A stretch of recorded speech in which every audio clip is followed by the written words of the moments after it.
Vamos a lo que sigue de la serie que hemos estado viendo acerca del fruto del Espíritu. Personalmente ha sido de mucha edificación para mí esta serie.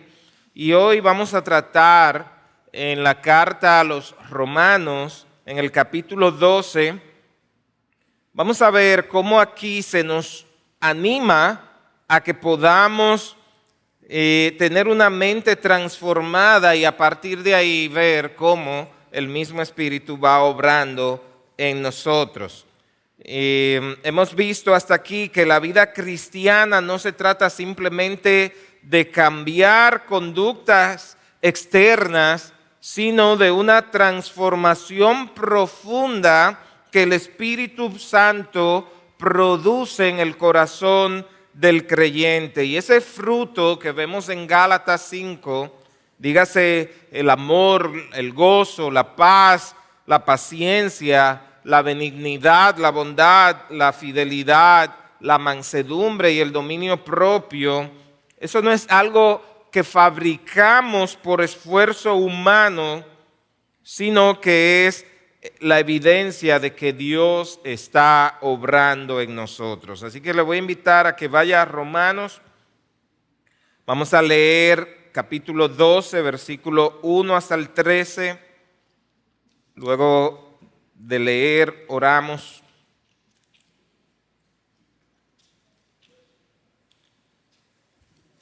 La prédica de hoy la hemos titulado El fruto del Espíritu en la vida de la iglesia. Romanos 12, leo la palabra de Dios. Por tanto, hermanos, les ruego por las misericordias de Dios que presenten sus cuerpos como sacrificio vivo y santo, aceptable a Dios, que es el culto racional de ustedes. Y no se adapten a este mundo, sino transfórmense mediante la renovación de su mente para que verifiquen cuál es la voluntad de Dios, lo que es bueno y aceptable y perfecto. Porque en virtud de la gracia que me ha sido dada, digo a cada uno de ustedes que no piense de sí mismo más de lo que debe pensar, sino que piense con buen juicio, según la medida de fe que Dios ha distribuido a cada uno. Pues así como en un cuerpo tenemos muchos miembros, pero no todos los miembros tienen la misma función, así nosotros, que somos muchos, somos un cuerpo en Cristo e individualmente miembros los unos de los otros. Pero teniendo diferentes dones, según la gracia que nos ha sido dada, usémoslo. Si el de profecía, úsese en proporción a la fe. Si el de servicio, en servir. O el que enseña en la enseñanza, el que exhorta en la exhortación, el que da con liberalidad, el que dirige con diligencia, el que muestra misericordia con alegría. El amor sea sin hipocresía, aborreciendo lo malo, aplicándose a lo bueno. Sean afectuosos unos con otros, con amor fraternal, con honra, dándose preferencia unos a otros. No sean perezosos en lo que requiere diligencia, sean fervientes en espíritu, sirviendo al Señor, gozándose en la esperanza, perseverando en el sufrimiento, dedicados a la oración, contribuyendo para las necesidades de los santos, practicando la hospitalidad. Señor, te alabamos y te damos gracias. Gracias por tu bendita palabra, la cual nos guía, nos instruye, nos corrige, es alimento a nuestra alma. Y hoy con humildad venimos ante ti y te pedimos, háblanos, que nuestros oídos estén abiertos, atentos a tu palabra, que podamos ser hacedores de la misma. Te lo pedimos en el nombre de Cristo Jesús. Amén Amén. Como dije, estas últimas semanas hemos estado considerando esto que la palabra de Dios en Gálatas llama el fruto del Espíritu, pero es necesario seguir insistiendo en una pregunta que hemos repetido varias veces. ¿Cómo se ve ese fruto en la vida diaria? ¿Cómo se expresa en nuestras relaciones? ¿Cómo se ve en la manera en que nos relacionamos con la iglesia? ¿En la manera en que pensamos de nosotros mismos? ¿En la manera en que tratamos a los demás? Como ya se ha dicho, es posible hablar del fruto del Espíritu en términos muy generales y aún así no saber cómo luce en situaciones concretas. Por ejemplo, cuando alguien nos irrita o cuando tenemos que servir a los demás, cuando debemos amar a personas que son difíciles de amar o cuando luchamos con el orgullo.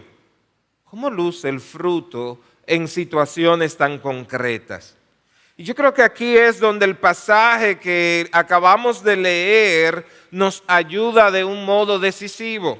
En Romanos 12, el apóstol Pablo nos muestra cómo una vida transformada por el Evangelio, una vida en la que el Espíritu Santo está obrando, se ve en términos reales, visibles y prácticos. Y todo comienza no con esfuerzo, sino, como nos dirá el mismo texto, por las misericordias de Dios.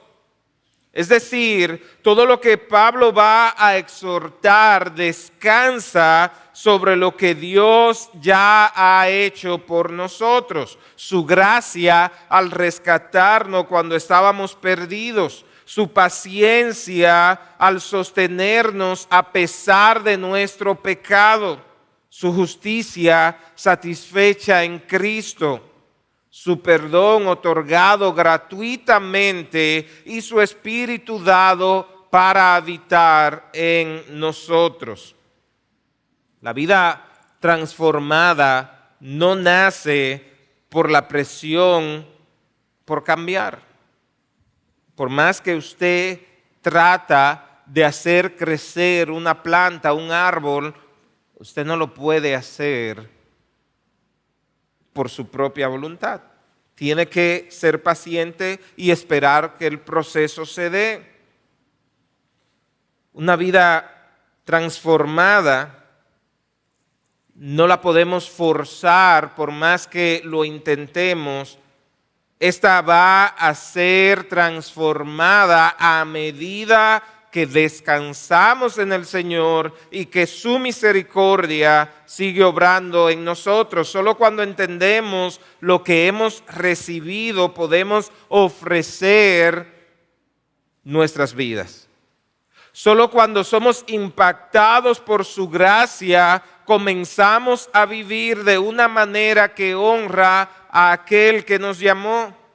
Y al mirar este pasaje veremos que se desarrolla esa vida transformada en tres grandes movimientos. Lo primero que vamos a ver es el llamado fundamental a una vida completamente rendida a Dios.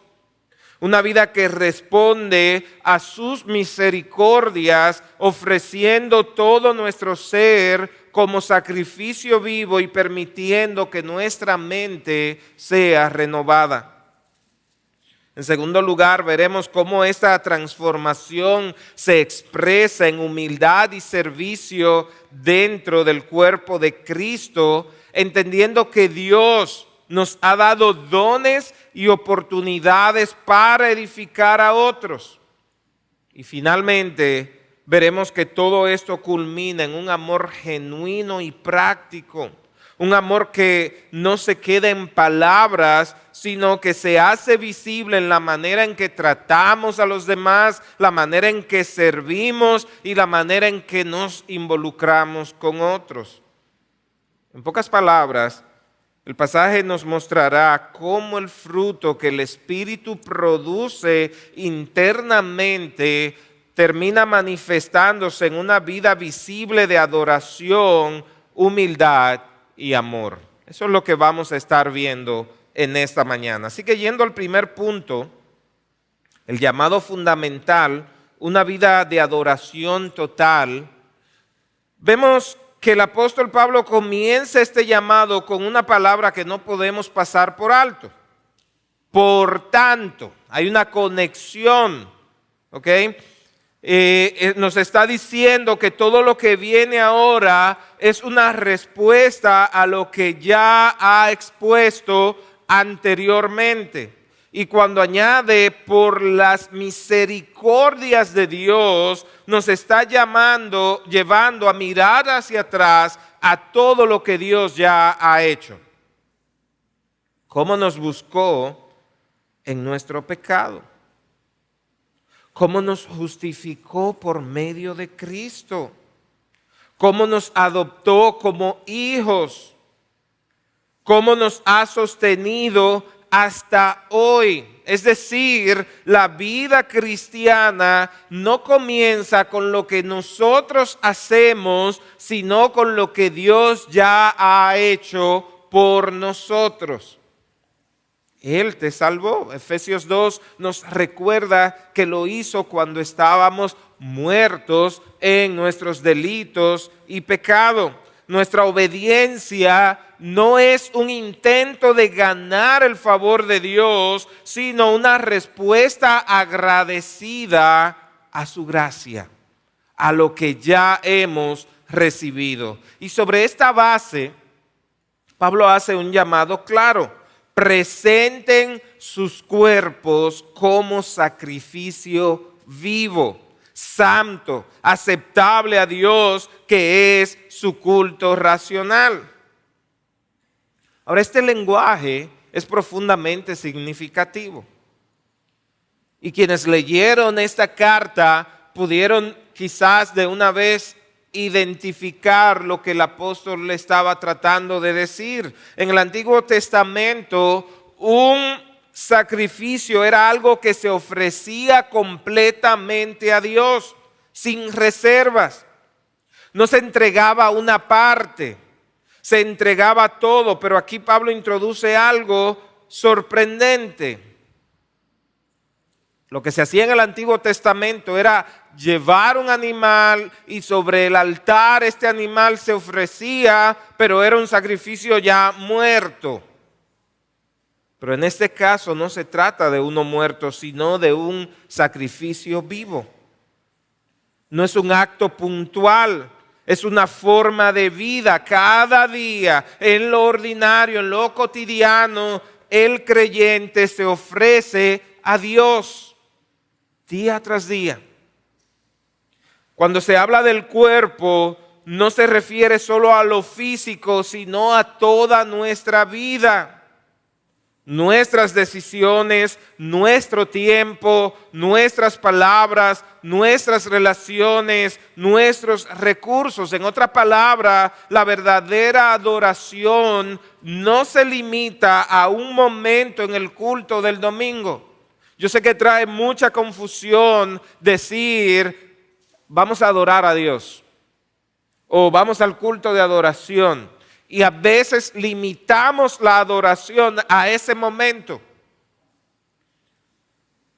Pero cuando hablamos de ofrecer nuestras vidas como sacrificio vivo, y es una ofrenda de adoración, estamos diciendo que es una vida completamente rendida a Dios. Y esto confronta directamente la tendencia que todos tenemos de querer entregarle a Dios solo algunas áreas mientras reservamos otras. A veces decimos que amamos a Dios, pero en la práctica seguimos operando como dueños de ciertas áreas de nuestras vidas. Hablamos de entrega, pero administramos nuestras finanzas como si fueran exclusivamente nuestras.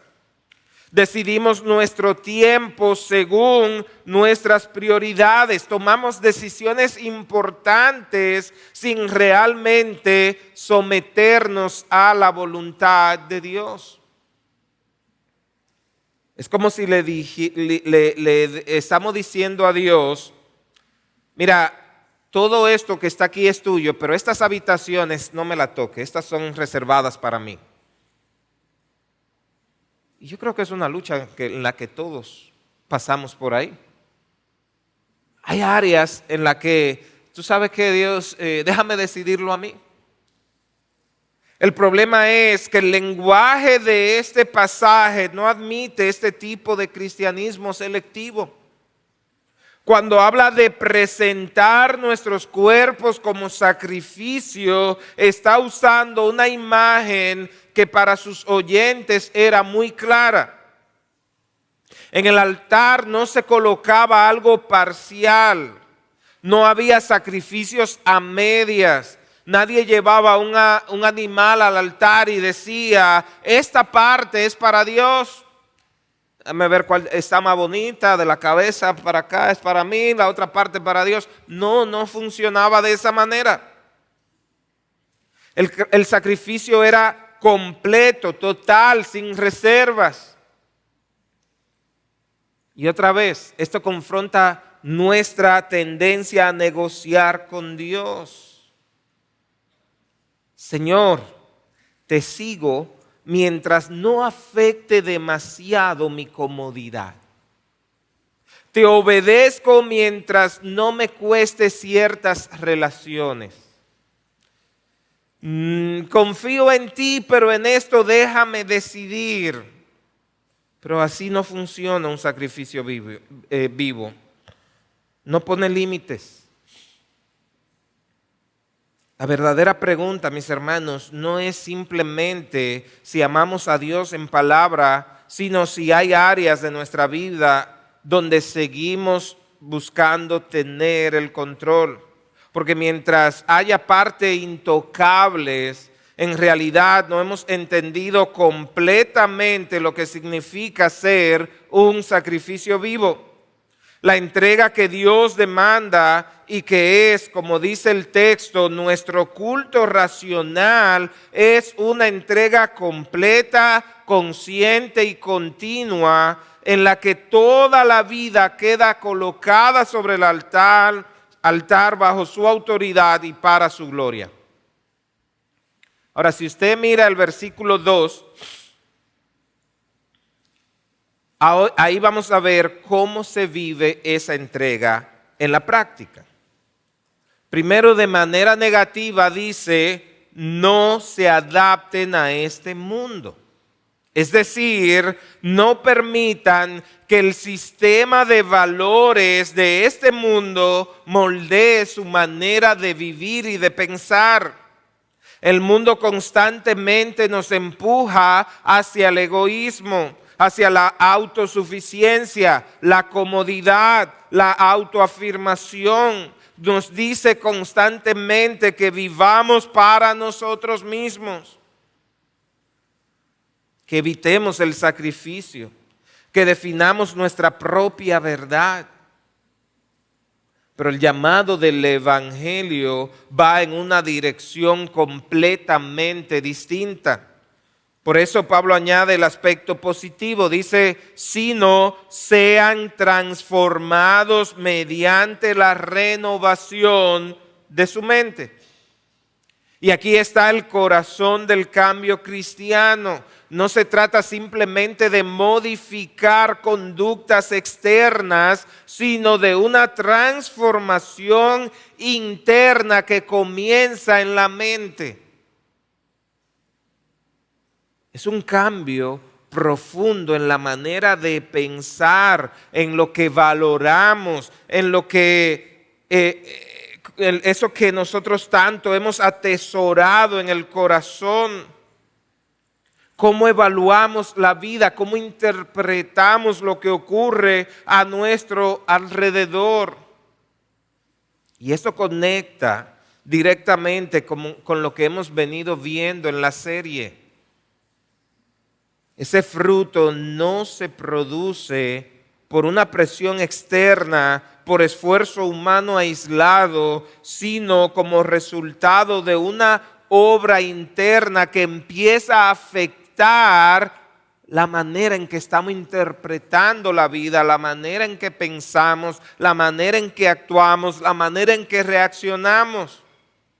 Cuando la mente es renovada, algo empieza a cambiar. ¿Y tú sabes qué?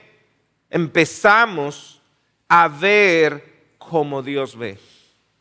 Empezamos a pensar con la palabra de Dios, empezamos a valorar lo que valora a Dios, empezamos a desear lo que agrada a Dios.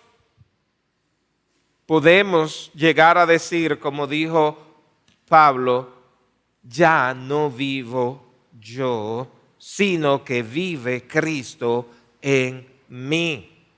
Porque hay una transformación. Y esto obviamente nos va a llevar a lo que él dice, así vamos a poder comprobar cuál es la voluntad de Dios, lo que es bueno, lo que es agradable, lo que le es perfecto. La voluntad de Dios va a dejar de percibirse como una carga pesada y va a comenzar a verse como algo verdaderamente bueno.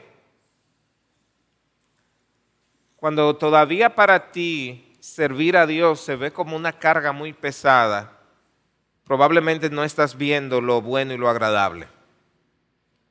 Cuando poder usar todos los dones y talentos que Dios te ha dado para servir a los demás, probablemente todavía falta que tu mente siga siendo transformada.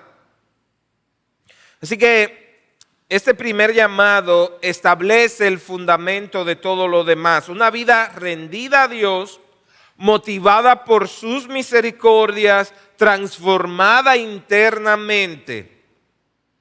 Y yo creo que una vez más debemos examinarnos con honestidad. ¿Será que nuestra obediencia nace de una respuesta agradecida a lo que Dios ya ha hecho a su gracia? ¿O nuestra obediencia nace de costumbre, de presión o incluso de culpa? ¿Será que hay áreas en nuestras vidas en las que aún no hemos puesto sobre el altar? ¿Estamos permitiendo que nuestra mente sea moldeada por la palabra de Dios o por los valores de este mundo? El fruto del Espíritu, mis hermanos, no crece en una vida no rendida.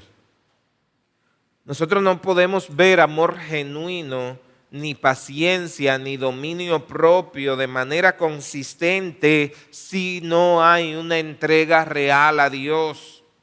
La raíz de todo fruto verdadero es una vida que ha dejado de negociar con Dios y se ha rendido completamente a sus misericordias.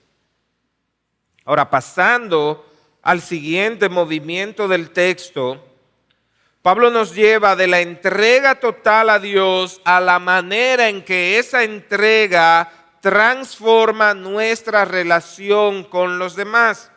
Vamos a ir viendo los versículos 3 al 8. Y el segundo punto es este: las oportunidades y contexto para dar fruto.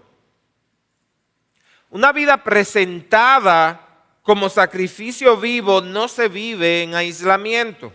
Se expresa en comunidad, se manifiesta en comunidad, se vive en comunidad. Por eso en los versículos 3 al 8, el enfoque cambia hacia la humildad y el servicio dentro del cuerpo de Cristo. El pasaje comienza con una exhortación muy directa. Digo a cada uno de ustedes que no piense más alto de sí que lo que debe pensar, sino que piense con buen juicio según la medida de fe que Dios ha distribuido a cada uno. ¿Te das cuenta? La primera evidencia de una mente renovada es una evaluación correcta de uno mismo. Qué fácil siempre es ver cómo va el otro. Qué difícil es evaluarse y mirarse a uno mismo. Pero el Evangelio nos libra tanto del orgullo como de la falsa humildad. Ya no necesitamos exaltarnos para sentirnos valiosos, pero tampoco necesitamos minimizar lo que Dios ha hecho en nosotros. Ahora podemos pensar con sobriedad porque entendemos que todo lo que somos y todo lo que tenemos proviene de la gracia de Dios, no de nosotros mismos. Y esto es clave porque uno de los mayores obstáculos para dar fruto en la vida cristiana es precisamente una visión distorsionada de nosotros mismos. El orgullo nos lleva a competir, a compararnos, a buscar reconocimiento, mientras que la inseguridad nos paraliza, nos hace pensar que no tenemos nada que aportar. Cualquiera de los dos extremos nos va a hacer daño. Pero el Evangelio corrige ambas cosas, nos ubica correctamente. No somos el centro, pero tampoco somos inútiles. Somos parte de algo mayor, somos parte del cuerpo. Ahí nos puso Cristo mismo. Y para explicarlo, Pablo usa la imagen del cuerpo. Así como un cuerpo tiene muchos miembros y no todos cumplen la misma función, así también nosotros, siendo muchos, somos un solo cuerpo en Cristo y todos miembros los unos de los otros. Y esta imagen no solo habla de diversidad, sino que también habla de interdependencia. Déjeme decirle esto, hermano. En el cuerpo de Cristo nadie sobra, pero tampoco nadie es autosuficiente. Cada uno, tú que estás ahí sentado, tú que piensas, ¿y qué puedo yo hacer? Tú eres parte importante del cuerpo de Cristo. Cristo murió por ti al igual que por todos los demás. El sacrificio de Cristo te ha hecho valioso porque ahora tú eres parte del cuerpo de Cristo, tú eres hijo de Dios. A veces está la tendencia de pensar o ver a otros como mayores, superiores, y ciertamente Dios da dones. Pero lo que hizo Cristo no vale más para el otro que para ti. Tiene el mismo valor. Tú eres parte valioso del cuerpo de Cristo. Cada creyente ha sido colocado por Dios en el cuerpo con un propósito específico. Y otra vez, aquí hay una conexión natural con lo que hemos estado considerando acerca del fruto del Espíritu. Porque muchas veces pensamos en el fruto en términos individuales, casi privado. Pero aquí vemos que el contexto principal donde ese fruto se evidencia es en la vida en comunidad. ¿Usted cree que es casualidad que la paciencia, el amor o la bondad se desarrollen en medio de relaciones reales?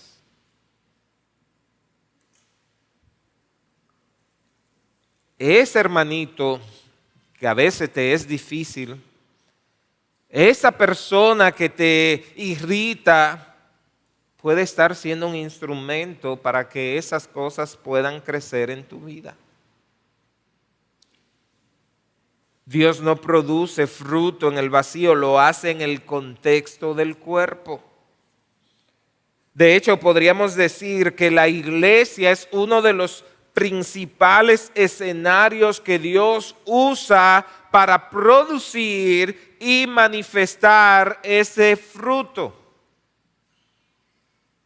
Lo es. Las diferencias entre nosotros, las oportunidades de servir, las necesidades que vemos, incluso las tensiones que a veces surgen, no son interrupciones en la vida cristiana. Son precisamente el terreno donde el Espíritu Santo obra. Esa es la convivencia, donde el amor deja de ser una idea y se convierte en acción. Es en el servicio donde la fidelidad se hace visible. Es en la necesidad del otro donde la bondad y la generosidad encuentran expresión.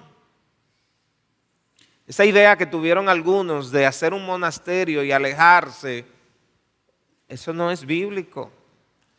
Tú vivir por allá solo, claro, tú vas a perder la paciencia aunque sea contigo mismo, pero es en comunidad donde se crece. Es en la comunidad donde ponemos al servicio de los demás los dones. Y si usted nota,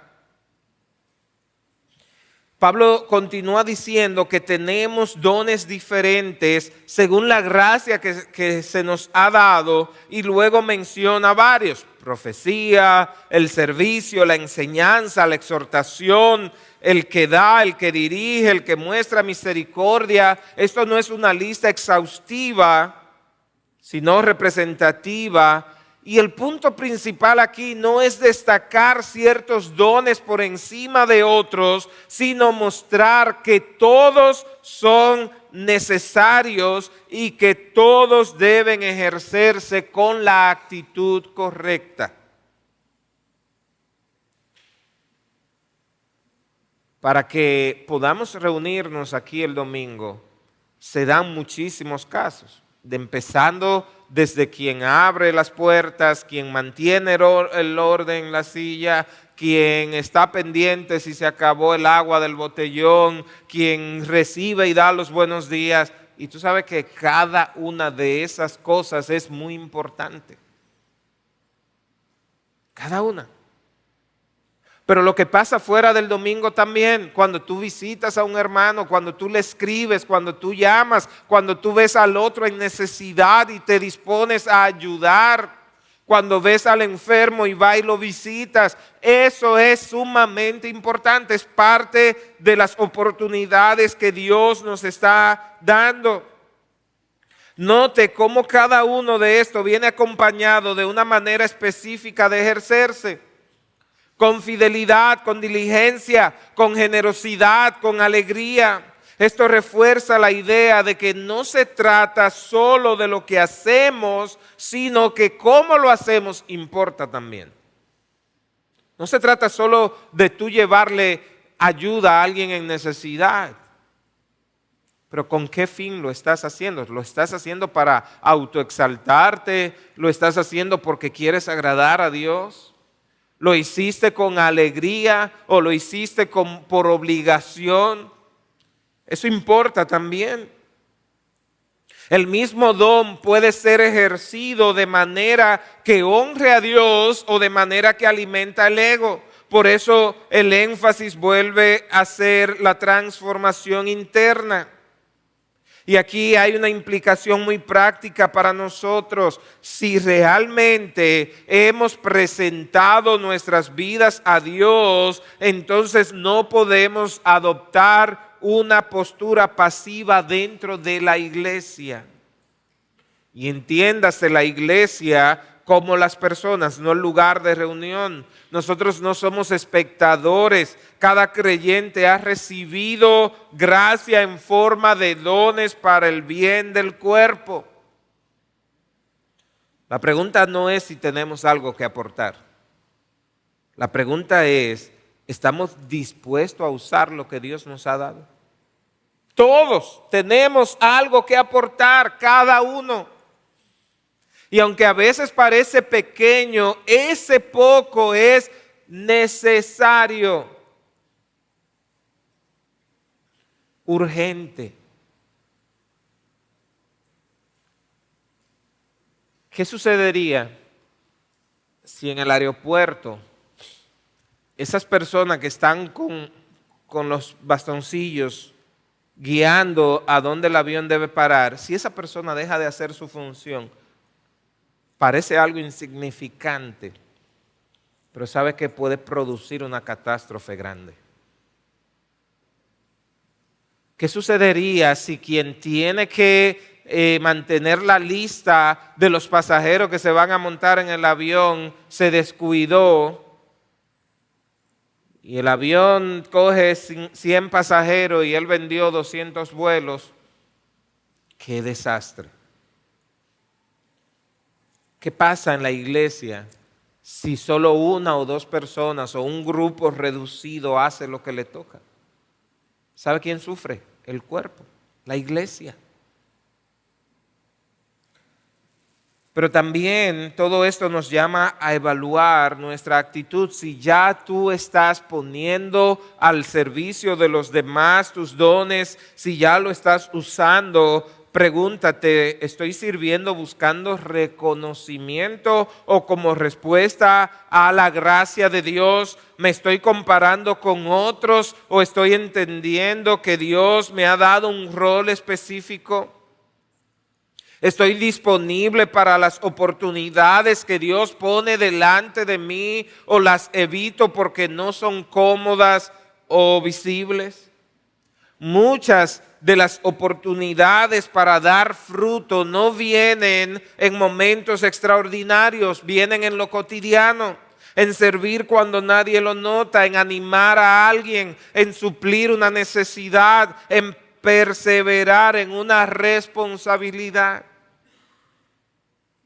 Mis hermanos, una vida rendida a Dios se manifiesta en una mente humilde, en un corazón dispuesto a servir. El fruto del Espíritu no solo se ve en lo que sucede dentro de nosotros, sino en cómo nos entregamos a los demás dentro del cuerpo de Cristo. Y es precisamente ese el contexto que Dios ha diseñado para nuestro crecimiento, no de manera aislada, sino de manera profundamente conectados los unos con los otros. Llegando ahora al tercer movimiento del pasaje, el último punto, este lleva todo a su expresión más visible y cotidiana. Después de hablarnos de una vida rendida a Dios y de una mente transformada que se expresa en humildad y servicio dentro del cuerpo, ahora aterriza todo en un concepto que lo resume y lo prueba todo: el amor. Ya nuestro hermano Matías trató este tema de un modo bastante amplio.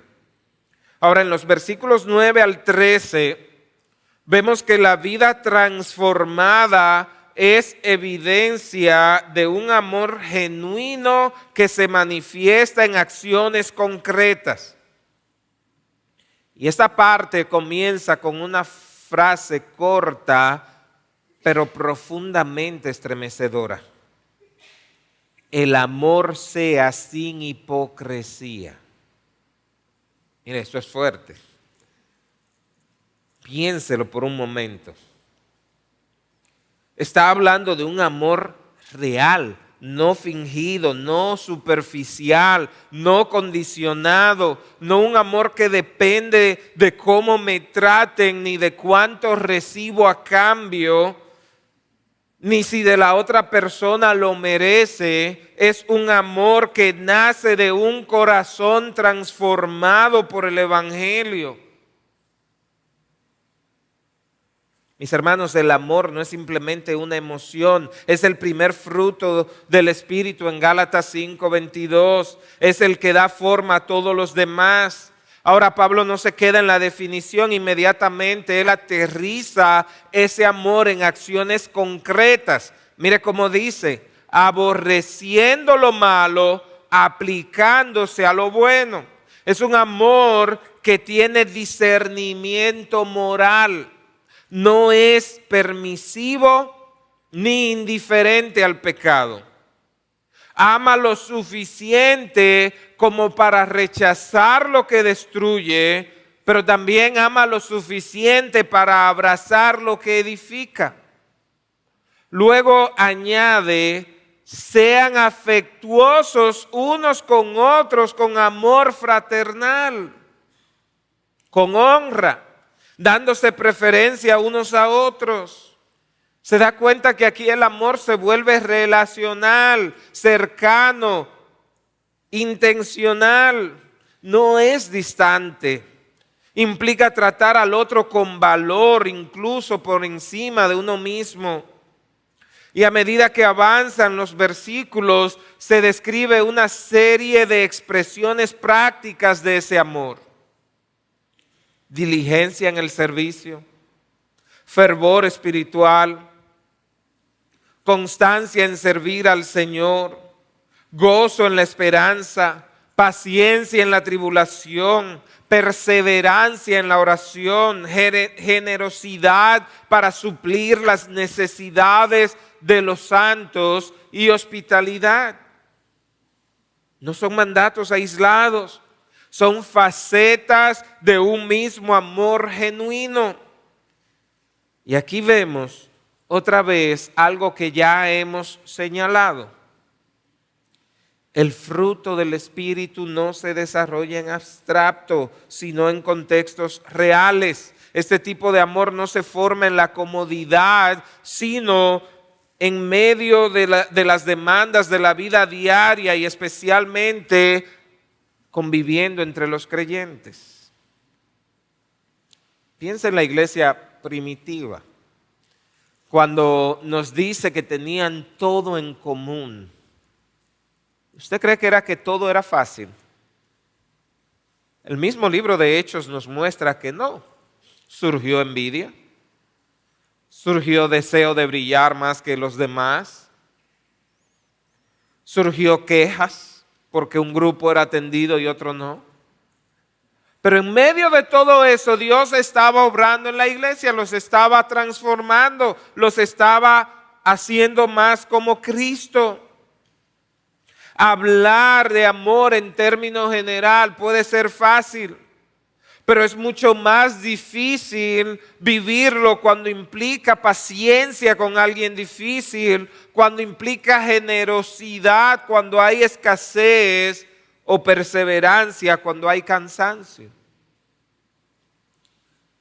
Si a usted le sobra mucho de una cosa, usted no tendría problema en dar de eso. Pero cuando usted tiene que dar, doliéndole, puede ser más difícil. Pero ¿sabe qué? Dios nos va a dar momentos así. Piense en Elías y esa viuda, en la escasez que había. Y Elías decirle a esta mujer, mira, ve y prepárame comida a mí primero y luego tú haces para ti y para tu hijo. ¿Qué usted hubiese respondido? Esta mujer le dice, mira, a mí me queda un puñado de harina y un chin de aceite y iba a hacer algo para mí y mi hijo y ya echarme a morir. Pero yo lo voy a hacer lo que tú me dijiste. Pudo tener un corazón que respondió. Hubiese sido distinto si Elías llega y esta mujer tiene la despensa llena con todo. Ella no iba a reclamar, iba a decir, claro, ahora mismo. Lo que quiero decir, mis hermanos, es, se nos van a dar oportunidades donde nos vamos a ver confrontados. Donde vamos a tener que quizás sacrificar un poco de nuestra comodidad. Donde vamos a tener que tener más tolerancia de lo normal con una persona. Donde vamos a tener que dar más allá de nuestras propias posibilidades. Es ahí donde Dios obra. Las circunstancias en las que muchas veces queremos evitar.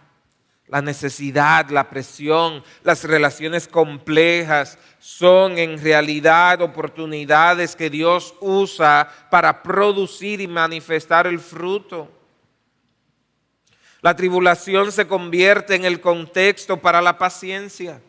La necesidad de otros se convierte en el contexto para la generosidad. La vida en comunidad se convierte en el contexto para el amor fraternal. Y una vez más somos confrontados con esto, porque nos obliga a preguntarnos si estamos viviendo un amor visible. No basta con afirmar que el Espíritu está obrando en nosotros. El fruto se debe hacer evidente en la manera en que tratamos a los demás. ¿Es nuestro amor sincero o es un amor selectivo? ¿Buscamos el bien de otros o solo buscamos nuestro propio bien? ¿Estamos dispuestos a abrir nuestras vidas y nuestros recursos para servir a otros? Lo último que Pablo menciona en esta lista, en el versículo 13, es la hospitalidad. En el contexto del primer siglo, esto implicaba abrir el hogar, compartir lo que se tenía, involucrarse en la vida de otros. Y aunque las formas pueden variar hoy, el principio sigue siendo el mismo. Un amor genuino no es cerrado ni individualista. Es generoso, accesible y dispuesto a involucrarse. Y esto conecta con lo que ya Pablo dijo en el versículo 2, de no conformarse a este mundo.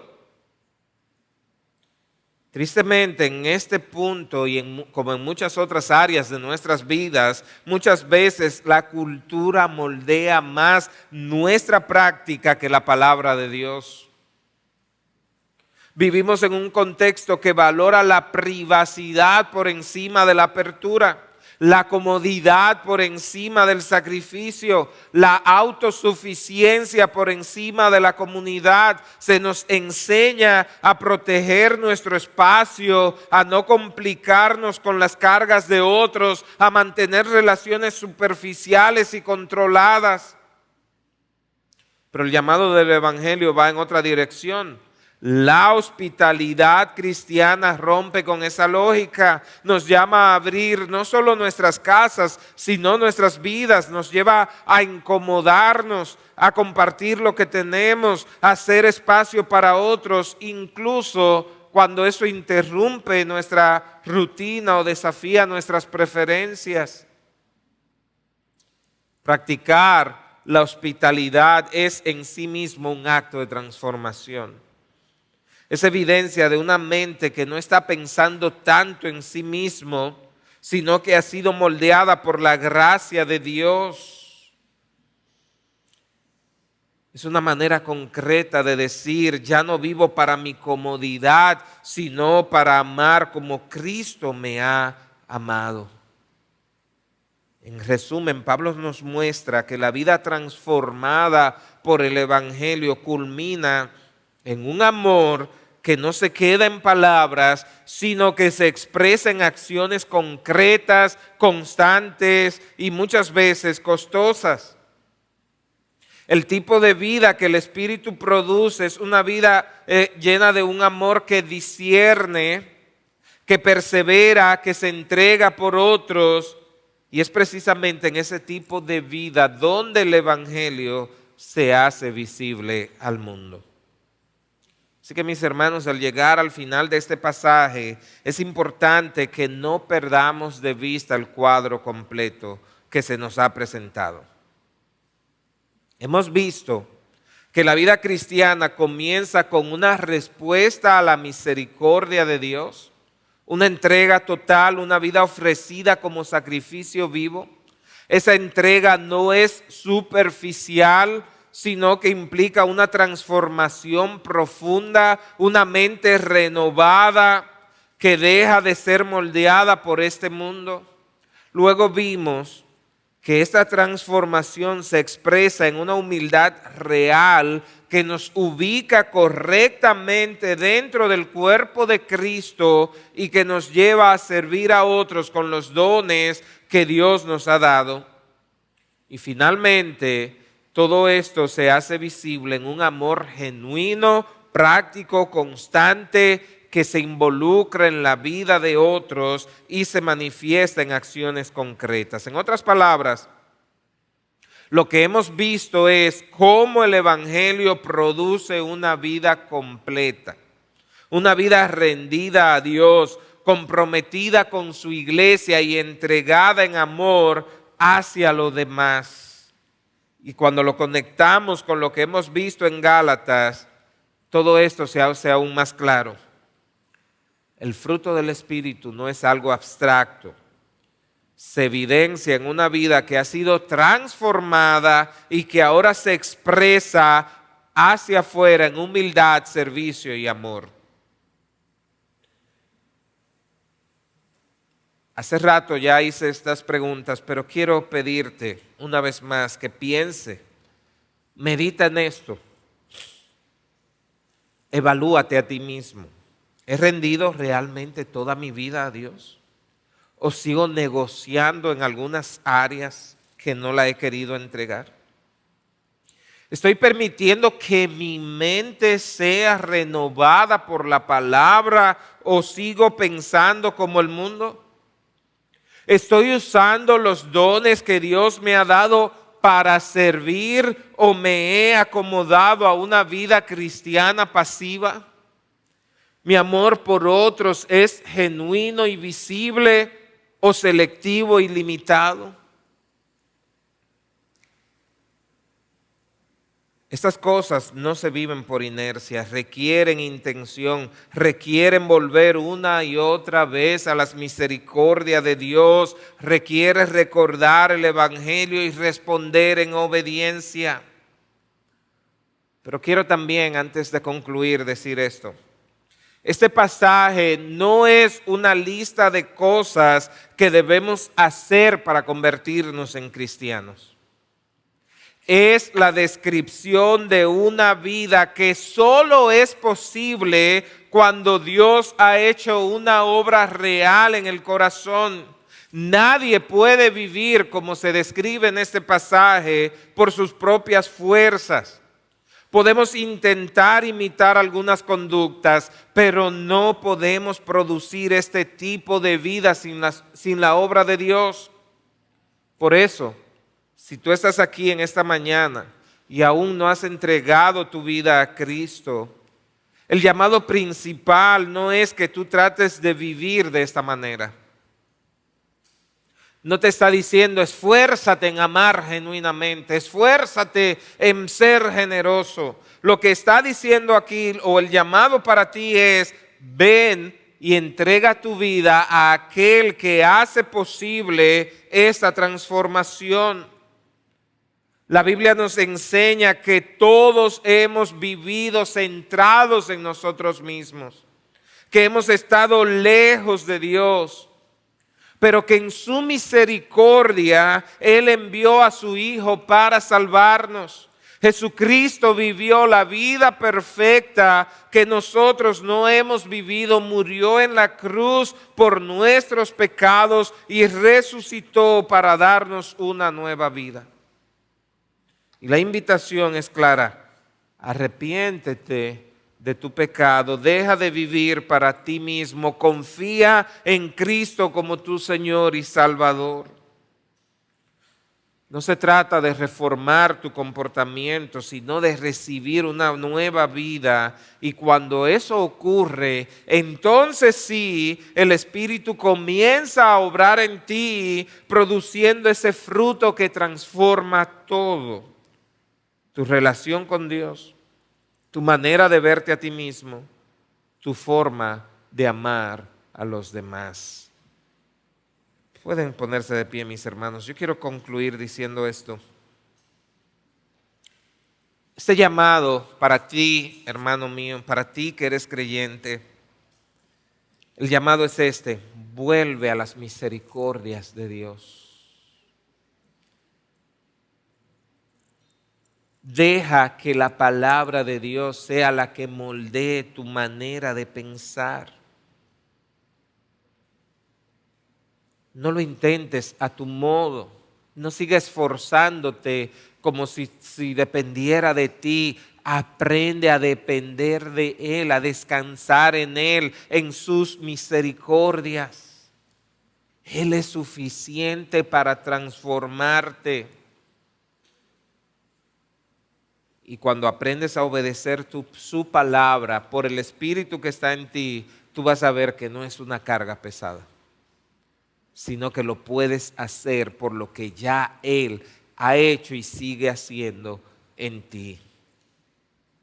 Señor, en esta mañana, gracias por esa obra transformadora en nuestro corazón.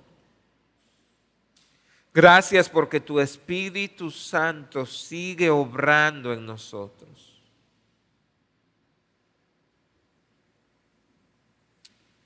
Gracias, Señor. Perdónanos si hay áreas de nuestras vidas que no hemos rendido a ti. Ayúdanos a entregarlo todo, Señor. Perdónanos si no hemos usado nuestros dones para servir a los demás. Ayúdanos a amar de manera genuina. Que tu nombre sea glorificado en nuestras vidas.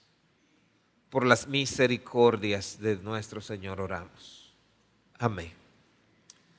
Amén. Que el Señor les bendiga.